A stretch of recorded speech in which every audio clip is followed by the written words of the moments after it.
everybody, welcome back. Now we're going to talk about variables and names. So to the left here we have a set of variables defined. And what exactly is a variable?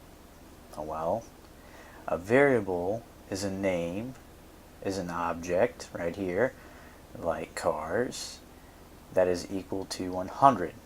So anything to the right of the equal sign, any value, is taken and is placed into the variable. There are two types of variables. There are global variables, which exist on the outside. All of these are global variables. Later on, we'll get into the local variables. So variables that are local to the function that they're in, or class, or what have you. But right now we're just going to deal with these globals. So if you take a moment to look, you can see that we have, let's see, cars equal to 100, space in a car. What is all this doing? Alright, this is basically calculating a for instance. So this is something that you could use Python for quite easily.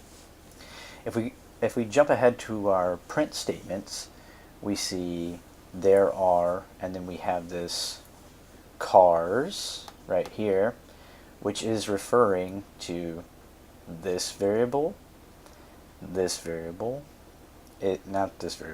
but is referring to this variable, and it's going to show it right there. Before, the exercise before, we had the math statements, and they were just basic print statements, okay? So we weren't defining anything to put in those, we were just typing out stuff. Well, this one, we're actually defining a variable. So, good practice. Variables, it's a good practice, and it's actually a matter of style. But good practice, best practice is to use an underscore in between a name, a longer name. Now if you're writing code for someone else, maybe a collaboration or something like that, then you try to make it as obvious as possible what you're calling it. So for instance, car is not driven. Pretty straight to the point. A lot of programmers will try to shorten this up to save time, but it can be confusing unless you are the one writing the code. So let's see what's going on. Cars not driven equals cars minus drivers. So what is this doing? These are three different variables. Well, yeah, you can add, subtract, divide. You can do any operation with these variables, because in Python everything is an object, which means you can do pretty much anything to anything, and that makes Python really cool. So cars is equal to 100, so let's say that would be equal to 100, and then drivers is equal to 30, so the value that's going to be passed and stored into cars not driven is going to be 70. Simple enough. Cars driven is equal to the drivers. Okay, and carpool capacity is going to be cars driven, which is equal to drivers, times the space in the car, which is a float value. Notice that there's a decimal place here, which makes that a float. Talked about that last time. Of 4.0. So we're going to do that math. And then the average passengers per car. Now, again, this is kind of an exaggerated variable here. This is a pretty long variable name. I personally wouldn't name something that long, but just for all intents and purposes, we are going to. Let me make that just a little bit bigger for you in case you can't see it. So average passengers per car is equal to passengers. So here's our value here, divided by cars driven, which is equal to drivers. So we're taking the passengers and we're dividing it by the amount of drivers. this is the cool thing about variables. You can define a variable and give it a value. You can give a variable a value of a variable. You can give a variable and do calculations on it. There's just so many things you can do with them. And just, I can't drive it home enough, is that they're objects. Everything's an object, so that's really cool. You can use that. So down here, we're going to print these statements. The first one is, there are cars available. So this right here is going to be replaced with that value. There are only there are only drivers. Again, this is going to be replaced by the variable. These variables here are doing things. This one's a calculation. This one is just so we can use this one as this one. Sometimes you might find yourself doing that. On line 16, there will be cars not driven, empty cars today. So that's going to give us a value. We can transport carpool capacity, people today, value. You're catching on, right? So what I'm going to do is run this exercise, and it is exercise 4.py,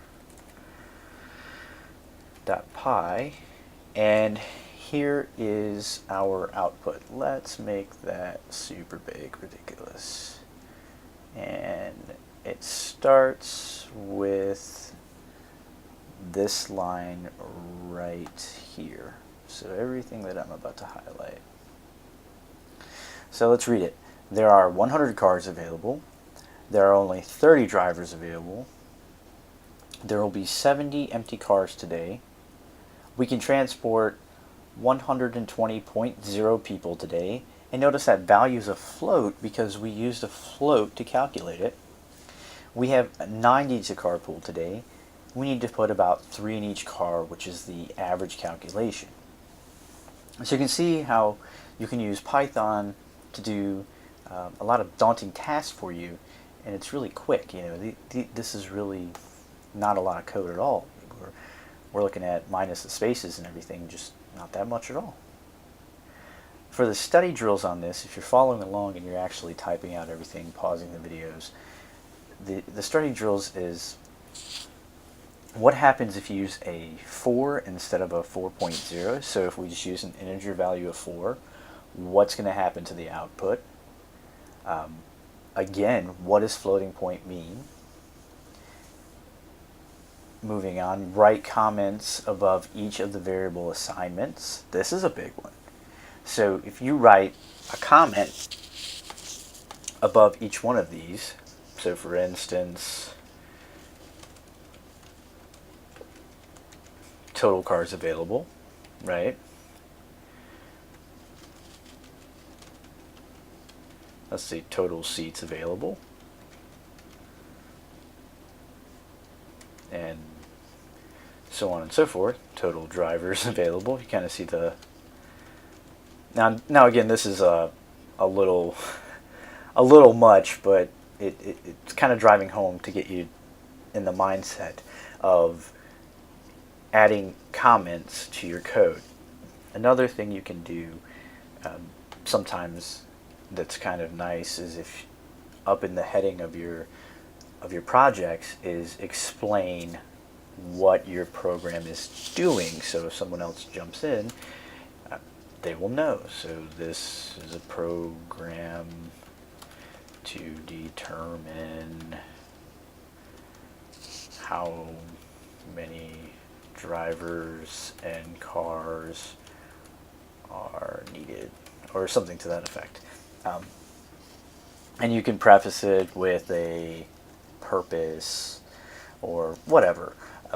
Just, it's up to you. That's a style thing, but it kind of does help if somebody, okay, read the line, purpose, this is a program to determine how many drivers and cars are needed. Okay, kind of know where this is going, right? So we look at this and we can follow the code a little more logically. Okay, remember that this character right here is an underscore character, okay? I know it sounds really elementary, but just know that that's it. Now, the last thing for the study drill is try running Python as a calculator and use variable names to do calculations. That is exactly what was done right here on line 13. See if I can get it right there. And what that is saying to do is open up your Python interpreter. Now within the Python interpreter, you can, let's make this a little bit bigger. Oh, whoops, can't clear that out. I was in the wrong thing here. Let's clear the screen out so that we can see what I'm doing. Okay. So within the interpreter, I can assign values to variables. So I can say A is equal to 5 and B is equal to 6. And then I can say A plus B, A minus B, whoops, it is case sensitive. And I can say A divided by B. I can say A modulus B and A times B. You kind of get the hint. So you can store a value into the variable and then do math, calculate the values of the variables. Pretty nifty stuff. For the next one, we're going to get more into variables. So we're going to keep rolling along with this variable train. And here's what we got. Now I wrote these comments in here. Define variables and print statements. And what you're going to notice is there's a lot of stuff going on here. I'm going to actually minimize this, or actually make that a little bit smaller so I fit all the code in. There's a lot going on here. I'm going to leave this up here for just a second so you can kind of get an idea of what's going on. From lines 6 through 12, we have our variables. For right now, these are all empty strings. I haven't put any values in that. What I encourage you to do is to type it out yourself and put your own values in there. Now we go down to the print statements. From line 16 to 21, we have print statements. Now you're going to see something a little new here. This right here, this percent sign and S. Okay? I'm going to explain what this is doing. So this says, let's talk about percent %s. Percent %s is a shortcut for saying string, a string value, and then when we put this little percent sign here, plus the variable name, all this is doing is taking this, my name, and putting it right here. The same with this, the percent %d. This is for numbers, okay? So he's percent %d inches tall. My height is going to go right there. He's, percent %d pounds heavy. He's my weight, pounds heavy.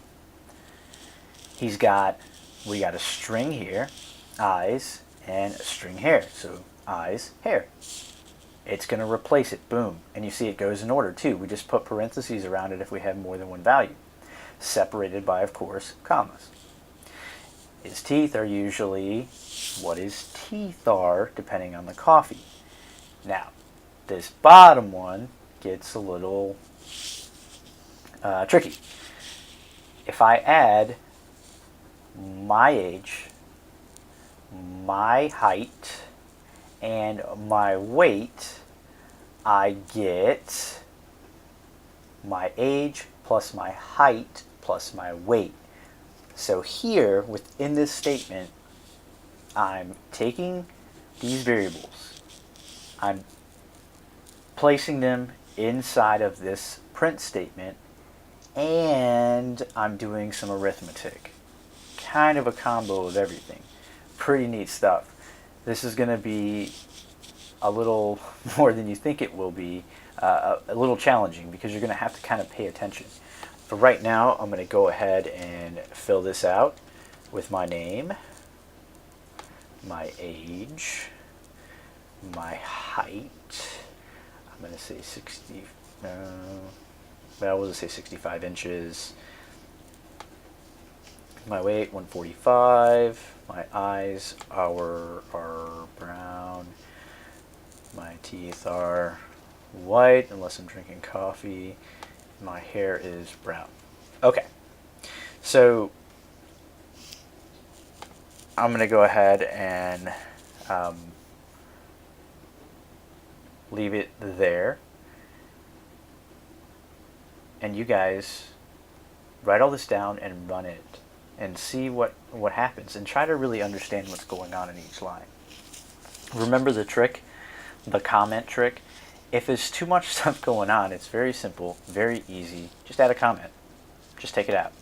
All right, and then slowly remove your comments out so you go, okay, I kind of get what's going on here. All right? And for your study drills, okay, change all the variables so there isn't a my underscore in front. Just do it, see if anything happens. But make sure you change the name everywhere, not just at your initial. So anywhere else it appears in the code, if I take my and underscore off a name here, I need to take my underscore name off of there, and that's pretty much the only place for that, etc., etc. Try more format characters. %R is a very useful one. It's like saying print this no matter what. The %R is going to return the raw string value. Now, search online for all the Python format characters, because that's what these are, these % letters. There's a bunch of them that do different things. Try to write some variables that convert the inches and pounds to centimeters. Do not just type in the measurements, work out the math in Python. So give that a shot. Try to write some variables that convert the inches and pounds to centimeters. You can Google the formula if you don't know how to calculate that.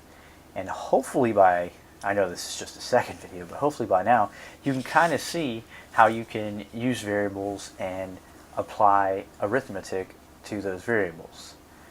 So that's all that there is for this video. Stay tuned for next time, and I hope you enjoyed watching. Thanks.